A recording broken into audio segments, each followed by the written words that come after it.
परमेश्वर कोण आहे, कसा आहे, तो कुठे राहतो आणि तो कसा प्राप्त होतो, हा जीव कुठून आला होता,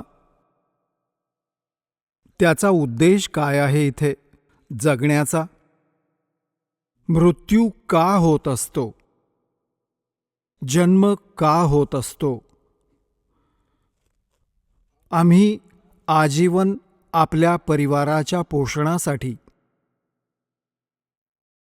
आपलं एखादं घर महाल बांधण्यासाठी इतक्या तळमळीने झटत असतो, त्याचं आपल्याला किती अट्रॅक्शन वाटत असतं, किती आपुलकी असते,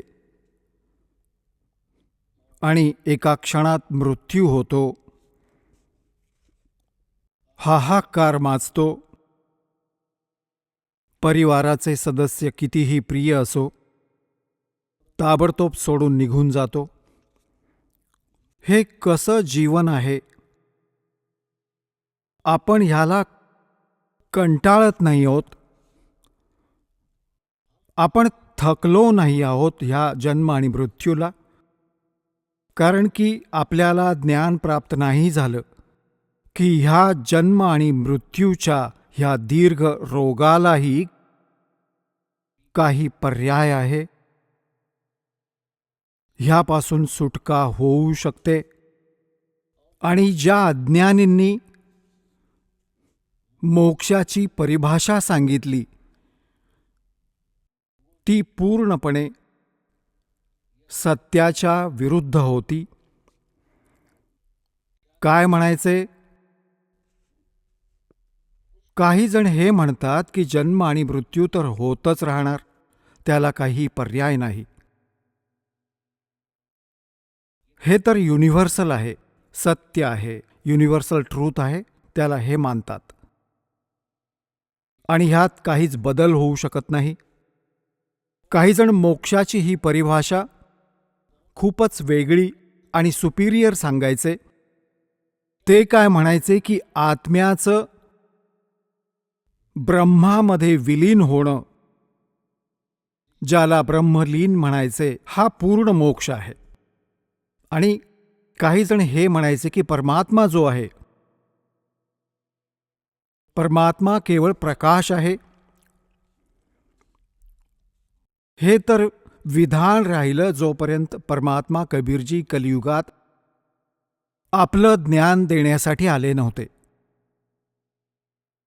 त्यानंतर परमात्म्याने स्वतः येऊन आपल्या अमृतवाणीत यथार्थ अध्यात्म मार्ग आणि यथार्थ भक्तिविधी सांगितले आणि आपल्या निजस्थानाचं ज्ञान सांगितलं. आम्ही कुठं राहत होतो, आपण कोण आहोत, कुठून आलो होतो, आपण ह्या जन्म आणि मृत्यूचे कष्ट का सोसतो आहोत, आपण अशा लोकात राहत आहोत जिथे कोणताच जीव स्थायी नाहीये. इथले राजा नाशवंत, प्रजा नाशवंत होणारच होती, इथले भगवान नाशवंत, मग जीव अन्य प्राण्यांचे मग काय अस्तित्व. तर ह्या परमेश्वराने जोवर हे आपलं निजस्थान सतलोक सचखंड नव्हतं सांगितलं आणि त्याच्याशी काही महापुरुषांना परिचित केलं नव्हतं, तोवर आपण केवळ ब्रह्मलाच अंतिम, ब्रह्मप्राप्तीलाच अंतिम उपलब्धी मानायचो. आणि त्या आपण जास्त करून आपल्या विष्णूजी आणि शंकर भगवानाला, विष्णू भगवानजींना आपण सर्वे सर्वा मानायचो. सर्वेश्वर महेश्वर अजर अमर आहेत, ह्यांचे कोणी माता पिता नाहीत. केवळ ब्रह्माजींना नाशवंत असल्याचे सांगायचे हे आपले नकली धर्मगुरू. विष्णूजी आणि शंकरजी यांना अजर अमर मृत्युंजय कालंजय सर्वेश्वर महेश्वर म्हणायचे. आपण ऐकत होता जगद्गुरु तत्वदर्शी संत रामपालजी महाराज यांचे मंगल प्रवचन, ज्यांच्या शुभ आशीर्वादाने संपूर्ण विश्वामध्ये 500पेक्षा जास्त नामदीक्षा केंद्र आहेत जिथे निशुल्क नामदीक्षा दिली जाते. निशुल्क नामदीक्षा प्राप्त करण्यासाठी आणि अधिक माहितीसाठी संपर्क करा 7030303951 7030303952.